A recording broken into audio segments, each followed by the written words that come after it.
لیکن شیخ بعض لوگ تو یہ بھی اعتراض کرتے ہیں پھر کہ رسول اللہ صلی اللہ علیہ وآلہ وسلم نے احادیث لکھنے سے ہی منع فرما دیا تھا، تو لہٰذا یہ جو احادیث ہیں یہ تو بس تاریخ کا حصہ ہیں، یہ حجت تو ہے ہی نہیں ہے، کیونکہ احادیث جو ہیں وہ لکھی ہی نہیں گئی، وضع کی ہی نہیں گئی۔ تو کیا ایسا ممکن ہے کہ حدیثیں وضع نہیں کی گئیں بلکہ اپنی طرف سے بنا دی گئی ہیں؟ رسول اللہ صلی اللہ علیہ وآلہ وسلم نے منع فرمایا تھا۔ دیکھیے، سب سے پہلی بات تو یہ ہے کہ یہ جو منکرین حدیث ہیں، جو حدیث کا انکار کرنے والے ہیں، یہ ان کے ہتھ میں سے، ان کی تدلیس میں سے یہ سب سے بڑی تدلیس ہے کہ وہ حدیث کو حجت بھی نہیں مانتے اور حدیث کو حجت مانتے بھی ہیں۔ مطلب ایک طرف تو کہتے ہیں کہ حدیث حجت نہیں اور یہ حدیثیں من گڑت ہیں، اور دوسری طرف حدیث سے استدلال کرتے ہیں کہ حدیث لکھنے سے نبی کریم علیہ السلام نے منع کیا ہے۔ یہ تو بالکل ایسے ہی ہے کہ جیسے کوئی بندہ کہے کہ فلاں آدمی جو ہے وہ سچا ہے، آپ پوچھیں کیوں سچا ہے، کہے کہ چونکہ وہ کہہ رہا ہے کہ میں سچا ہوں۔ سمجھ رہے نا بات کو؟ یعنی ایک حدیث کی آپ خود تردید کر رہے ہو ایک چیز کی، اور دوسری طرف اگر آپ اس سے پوچھیں کہ بھئی آپ حدیث پہ کیوں نہیں ایمان لاتے، یا حدیث کو، قرآن کو ہی خالی کیوں مانتے، حدیث کو کیوں نہیں مانتے، تو وہ کہتا ہے چونکہ اس وجہ سے کہ نبی کریم علیہ السلام نے حدیث لکھنے سے منع کر دیا ہے۔ بھئی وہ کہاں لکھا ہوا ہے؟ حدیث کے اندر لکھا ہوا ہے، حدیث کے اندر۔ تو بھئی حدیث تو تیرے نزدیک حجت ہی نہیں اور تو ایمان بھی لا رہا ہے۔ سمجھ رہے نا بات کو؟ یعنی ایک طرف تو کہتے ہیں کہ ہم حدیث پر ایمان نہیں لائیں گے، ہم حدیث کو مانتے ہی نہیں۔ کیوں نہیں مانتے؟ کیونکہ حدیث لکھنے سے نبی کریم نے خود منع کر دیا، اور اگر حجت ہوتی تو آپ لکھنے کا حکم دیتے، ٹھیک ہے؟ تو لہٰذا میں اس وجہ سے ایمان نہیں لاتا حدیث پر چونکہ نبی کریم علیہ السلام نے حدیث لکھنے سے منع کیا ہے۔ تو یہ ایک دور ہے، یعنی دور کا مطلب یہ ہے کہ گھوم آ کر بغیر نتیجے کے چیز ایک جگہ پر کھڑی ہو جائے، اس کا کوئی نتیجہ نہیں ہے۔ جس چیز کا تو انکار کر رہا ہے اسی پہ ایمان لا رہا ہے۔ اچھا، اگر وہ یہ کہے کہ میں تو مطلب حدیث کو نہیں مانتا، لیکن میں دلیل اس وجہ سے دے رہا ہوں یہ کہ چونکہ تم اس پہ ایمان لاتے ہو، یعنی تم اس کو مانتے ہو، تو تمہارے اوپر تمہاری زبان سے میں رد کر رہا ہوں کہ مطلب جب تم حدیث کو حجت مانتے ہو تو یہاں یہ بھی حدیث ہے کہ حدیث نبی کریم علیہ السلام نے لکھنے سے منع کیا تھا۔ تو بھائی اس کا ہم جواب دیے دیں گے کہ اس حدیث کو جو ہمارے لیے تم ہمارے خلاف استعمال کر رہے اس انداز میں استعمال کرو جس انداز میں ہم نے سمجھا اس کو۔ یہ نہیں کہ آپ مخالف پر جو ہے وہ اس کی زبان سے رد کرو اور اس انداز میں نہیں جس انداز میں وہ سمجھتا ہے۔ تو حدیث نبی کریم علیہ السلام کی حدیث صحیح مسلم کے اندر موجود ہے کہ نبی کریم علیہ السلام نے فرمایا، ابو سعید خدری اس حدیث کے راوی ہیں کہ آپ نے فرمایا کہ جس نے مجھ سے کچھ لکھا ہے اس کو مٹا دے قرآن کے علاوہ، لا تکتبوا عنی، مجھ سے کچھ نہ لکھو، اور جس نے لکھا ہے قرآن کے علاوہ اس کو مٹا دے۔ اب اس حدیث کے بارے میں علماء کرام نے مختلف جوابات دیے ہیں۔ پہلی بات تو یہ ہے کہ امام بخاری رحمہ اللہ تعالیٰ اس حدیث کے صحت کے قائل ہی نہیں، وہ کہتے ہیں کہ حدیث کی نبی کریم علیہ السلام سے صحیح ثابت ہی نہیں ہے۔ لیکن دیگر علماء نے اس کے کئی ایک جوابات دیے ہیں۔ پہلے تو یہ ہے کہ اللہ کے نبی علیہ السلام نے پہلے حدیث لکھنے سے منع کیا تھا، اس کے بعد بے شمار ایسی حدیث ملتی ہیں کہ جن کے اندر حدیث لکھنے کی اجازت ہے۔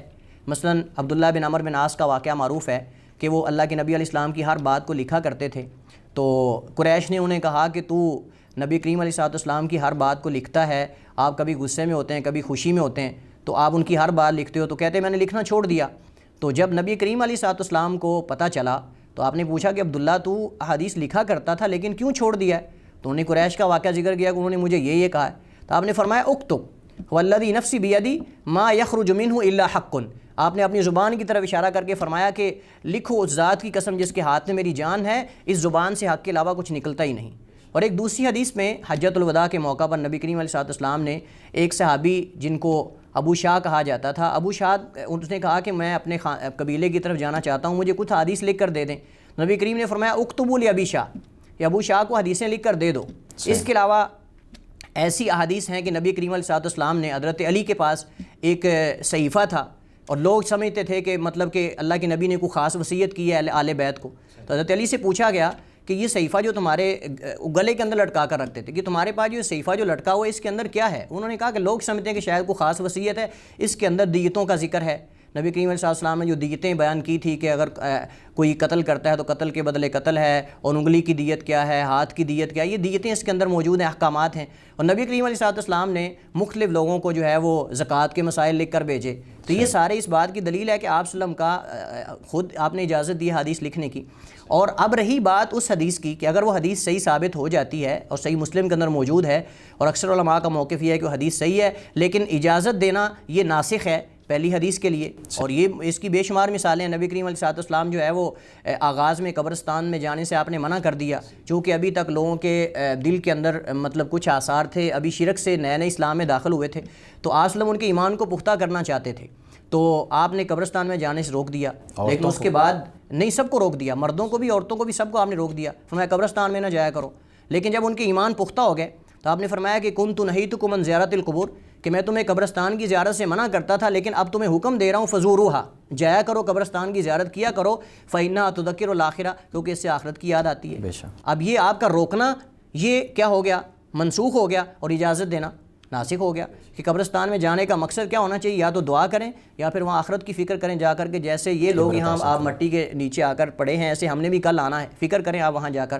تو اس طرح آپ کا شروع میں روکنا، یہ اجازت دینا اس کے لیے ناسخ ہے۔ اور بعض علماء نے کہا کہ آپ نے اس وجہ سے روکا تھا کہ کہیں قرآن کریم کے ساتھ لکھنے سے منع کیا ہے کہ حدیث کو قرآن کے ساتھ نہ لکھو، شامل نہ کہ کیا۔ لوگ یہ نہ سمجھ لیں کہ یہ قرآن کا حصہ ہے، تو حدیث کو الگ لکھو اور قرآن کریم کو الگ لکھو۔ اور بعض علماء نے کہا کہ یہ صرف نزول وحی تک خاص تھا، کہ جب تک وحی اتر رہی تھی تاکہ قرآن اور حدیث کا اختلاط نہ ہو جائے، التباس نہ ہو جائے، خلط ملط نہ ہو جائے، اس وجہ سے آپ صلی اللہ علیہ وسلم نے روکا تھا۔ اس کے بعد صحابہ کرام نے حدیث لکھی ہیں اور بے شمار اس کے واقعات اور جو ہے وہ ہمارے پاس موجود ہیں کہ صحابہ کرام حدیث لکھا کرتے تھے اور جو ہے وہ دوسروں کو بیان کیا کرتے تھے، اور حضرت عمر سے، دیگر صحابہ خلفائے راشدین سے حدیث لکھنے کی اجازت موجود ہے۔ تو اگر نبی کریم علیہ الصلوۃ والسلام نے حدیث لکھنے سے روکا ہوتا تو صحابہ کرام لکھنے کی اجازت نہ دیتے، اور نبی کریم علیہ الصلوۃ والسلام ابو شاہ کو نہ کہتے صحابہ کو کہ اس کو حدیثیں لکھ کر دو۔